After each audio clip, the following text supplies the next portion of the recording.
यूं ही नहीं दुल्हन सी शर्मा रही सहर शाम में ढलकर, यहाँ के जर्रे जर्रे पर बादल से निकलकर सोना गिरा पिघल कर।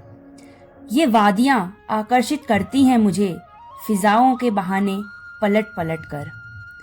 सारा संसार आधा मुंशियार। दोस्तों, आपने यह कहावत तो अवश्य सुनी होगी। जब आप मुंशियारी आएंगे तो आप कहेंगे कि यह तो एक छोटा सा गांव है, तो फिर इसके लिए ऐसी कहावत क्यों बनी होगी। जब हम इस कहावत का गहन परीक्षण करते हैं तो हमें पता चलता है कि मुंशियारी केवल यहीं तक सीमित नहीं है, बल्कि दो बड़ी पट्टियों में फैला हुआ है, जिन्हें तल्ला जोहार और मल्ला जोहार कहा जाता है। इस प्रकार पिथौरागढ़ जिले के नाचनी, बांसबगड़ से लेकर मिलम होते हुए तिब्बत सीमा तक फैले इस भाग को जोहार या मुंशियार कहा जाता है।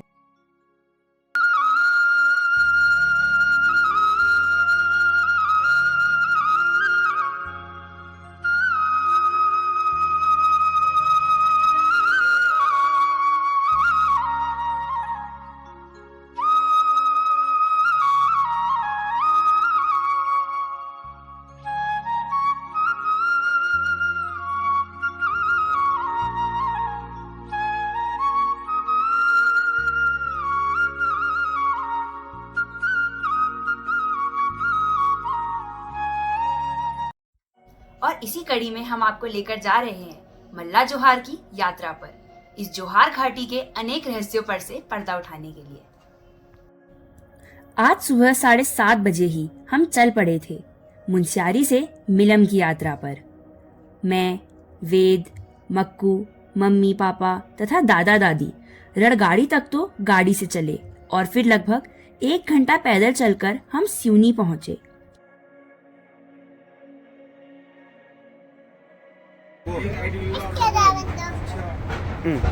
एक बिस्कुट दो इसको, एक ही देना। हाँ, आराम से। हाँ, ऐसे खा।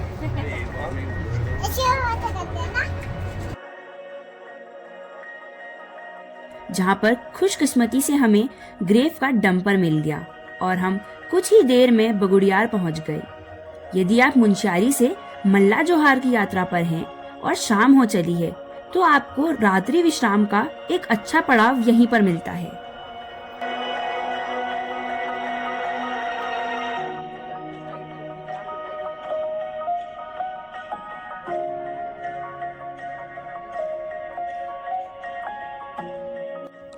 खैर, हमें बताया गया कि यही डंपर 1 घंटे बाद छिरकानी की ओर जाएगा, तो हमने इस समय में दाल चावल खाया और फिर डंपर की सवारी।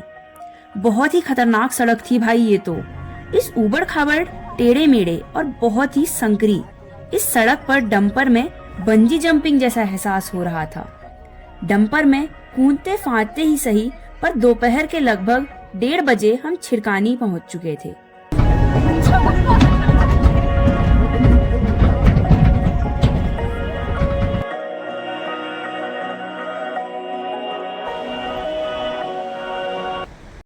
यहाँ पर एक बड़ा सा ग्लेशियर खिसक कर सड़क को पार करते हुए हमारे दाहिनी ओर चल रही गोरी नदी पर बर्फ का पुल बना रहा था। हमने कुछ देर इस ग्लेशियर के पास ठहरकर कुछ यादगार फोटोग्राफी की।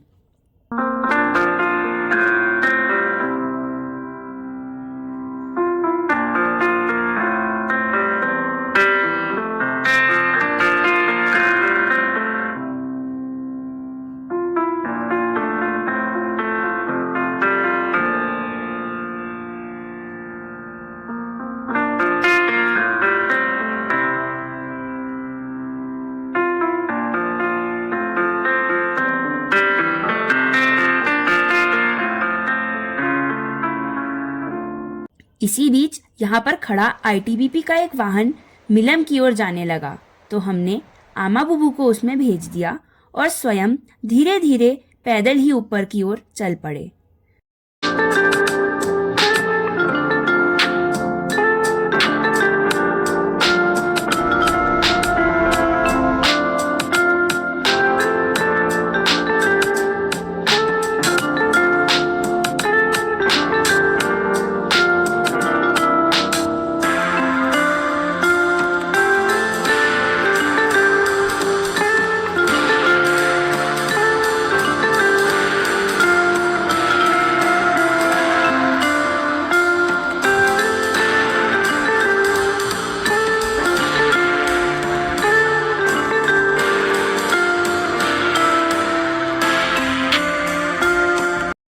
वो देखिए, ग्रेफ के एक जांबाज ने यहाँ पर भी शहादत दी है। जय हिंद। चलते चलते कुछ समय बाद हम मापांग पहुंचे, जहां पर हमने कुछ मैगी खाई और मम्मी पापा ने चाय P.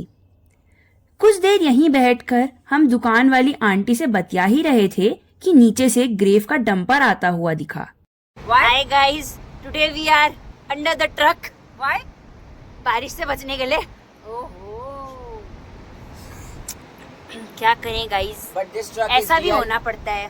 This truck is real. This real. is not for showing. ये देखिए, रियल ट्रक है। मजाक नहीं कर रहे हम। तभी मिट्टी लगी है। नज़ारा बहुत खूबसूरत है सामने का, तो बारिश का कुछ ज़्यादा गम नहीं है हमें। ये हमारी मम्मा है, पापा के फैसलों से बहुत परेशान। वो हमारे वेद भट्ट हैं, पापा की डांट से परेशान। और ये मैं हूँ, किसी न चीज़ से परेशान। Bye bye. हम उसमें सवार हुए और आश्वस्त हो गए कि आज ही मिलम पहुंच जाएंगे।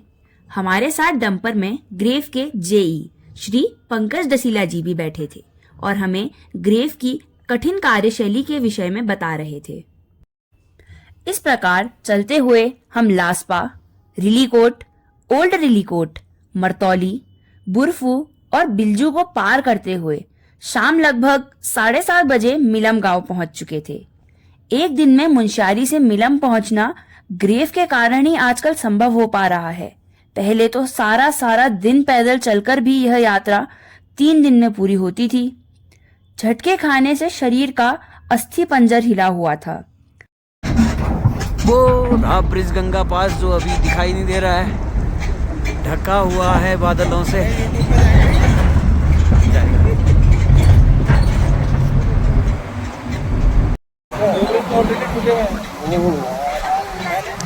बहुत बड़ा वो आता है ना ग्लेशियर। नीचे वाले जिससे गए थे पहले दिन, जिस दिन आए थे, टूटे हुए ब्रिज से।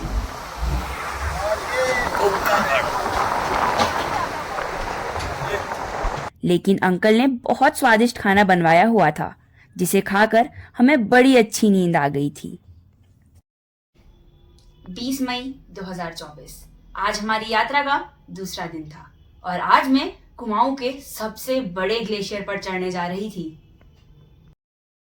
सुबह नाश्ता करके 8:30 बजे हम ऐतिहासिक मिलम गांव को पार कर मिलम ग्लेशियर की ओर बढ़ चले थे। आज का ट्रैक अधिक मुश्किल नहीं था, हल्का सा ग्रेडियंट था और हमारे पापा हमें यहाँ की डाइवर्स वेजिटेशन और ज्योग्राफिकल फीचर्स के बारे में बता रहे थे।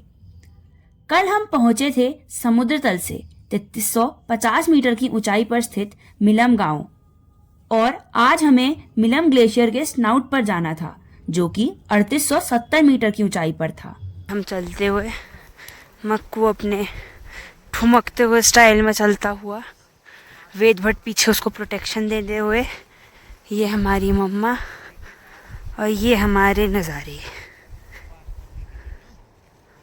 हमें पापा द्वारा मार्ग में उगे हुए सी बकथॉर्न के विषय में डिटेल में बताया गया।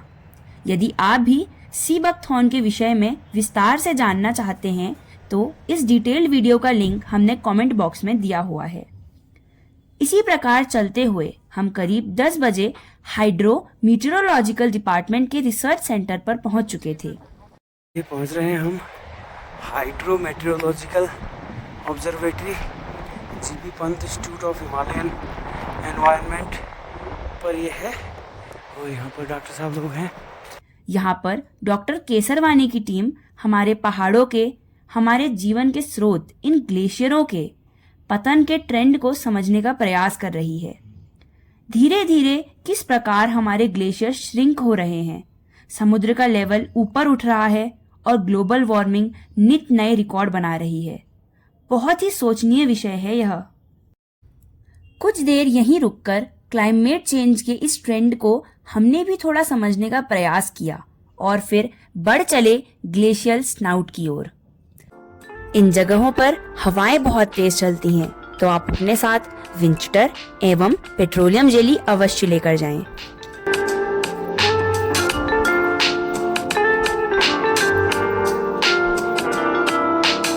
कुछ ही देर में हम ल्वाल अंकल के साथ उत्तराखंड के दूसरे सबसे बड़े ग्लेशियर के मोरेन के ऊपर चढ़ चुके थे। इसी बीच पापा पीछे से बहुत तेजी के साथ हमारी ओर आए और उन्होंने हमें यहीं रुकने को बोला। उन्होंने हमें बताया कि इन ग्लेशियर जोन्स में बहुत सारे क्रेवासेस होते हैं जो बाहर से तो दिखाई नहीं देते, किंतु अंदर बहुत बड़ी खाई होती है, जिनमें फंस जाने का मतलब होता है हमेशा हमेशा के लिए उनमें दफन हो जाना।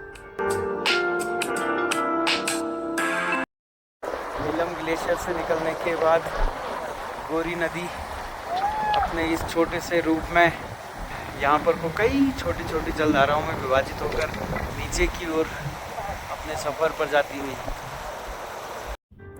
नेचर के ये फीचर्स जितने खूबसूरत दिखते हैं, हमारी एक छोटी सी चूक हमें मौत के मुंह में धकेल सकती है। इसलिए इस ग्लेशियर रीजन में अत्यधिक सावधानी बरतने की आवश्यकता होती है।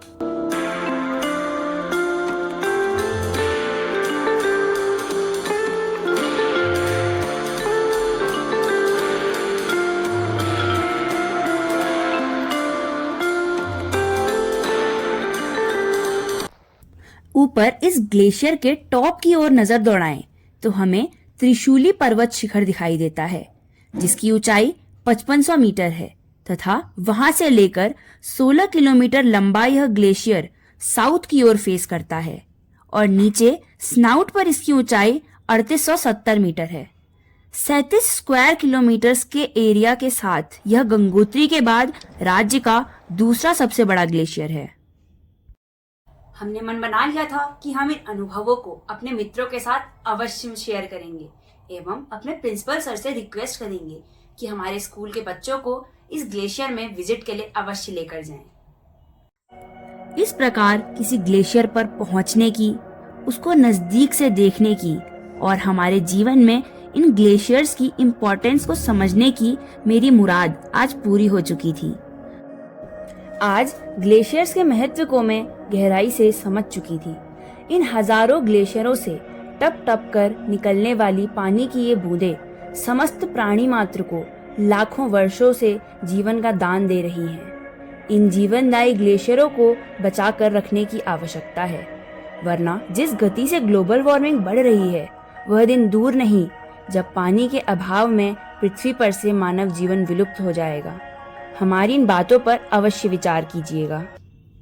तो आज मैं कुछ यादगार फोटोग्राफी को आपके लिए छोड़कर जा रही हूँ। बने रहिएगा हमारे साथ। जय हिंद।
तो प्यारे घर है मम्मा, ये घर ऐसा बनाते हैं यार।